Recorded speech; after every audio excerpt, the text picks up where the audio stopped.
Hello বন্ধুরা, সবাই কেমন আছেন? এই যে দেখেন, দুপুরবেলা আমার মেয়ে সুন্দর করে একটা পট সাজিয়ে নিল। এইবার এতে সার মাটি দিয়ে সুন্দর করে রেখে দিয়েছে। এটা কি করবে বলেন তো? ওই যে দেখেন, মানি প্লান্ট গাছ দেখা যাচ্ছে। ও এই টবটায় মানি প্লান্ট গাছ লাগাবে বলছে। মা, আমি লাগাবো। ও নিজেই এই টবটা সাজিয়েছে। এটা কিন্তু দধির মালসা বলি আমরা। সেই দধির মালসাটাকে রং চং করে সাজিয়ে গুজিয়ে কি সুন্দর একটা টব তৈরি করেছে। আর ওরও খুব গাছ লাগানো, ফুল গাছ, যে কোনো গাছ, সবজি গাছ লাগানোর খুব শখ। বলছে, মা আমিই করব। ঠিক আছে, করো। তোমার যখন এত শখ, এই যে মানি প্লান্ট অন্য একটা গাছ ছিল, সেখান থেকে তুলে নিয়ে আসছে।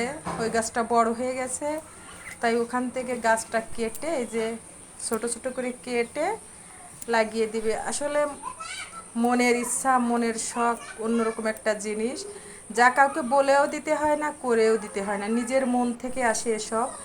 আর মন থেকে যখনই আসে তখন যদি সেটা করা যায় তাহলে খুব বেশি আনন্দ লাগে, খুব বেশি মজা লাগে।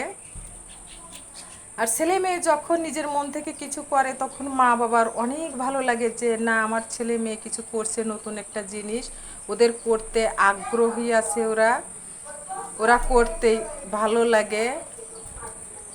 এই যে দেখেন কত সুন্দর করে লাগাচ্ছে। আমি প্রথম দিন যখন লাগিয়েছিল বলেছিলাম একটা একটা পাতা লাগালে কি হয়। বলছে, মা তুমি তো জানো না, একটা করে পাতাই লাগাতে হয়। তারপরে সত্যি সত্যি দেখলাম যে আমার আরেকটা টব একেবারে ভুলে গেছে।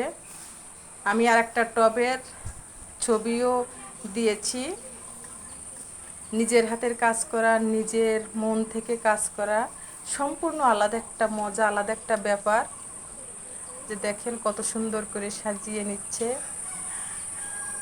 আর ওর এইসব করতেই ভালো লাগে। দুপুরবেলা কি করবে, টপটা দেখেই বলছে, মা আমিই লাগিয়ে দেবো। আর ওই যে সুন্দর করে লাগিয়ে ও যত্ন করে মনের সহিত ও যেখানে যে ফুল গাছ পায় সেই ফুল গাছ, সেই পাতাবাহারি গাছ এনে বাড়িতে লাগায়। আর আমাকে বলে যায়, মা যেভাবে বেঁচে যাবে, যেভাবে ভালো হবে তুমি সেইভাবে করো। এই যে সুন্দর করে টবটা সাজিয়ে ফেলেছে।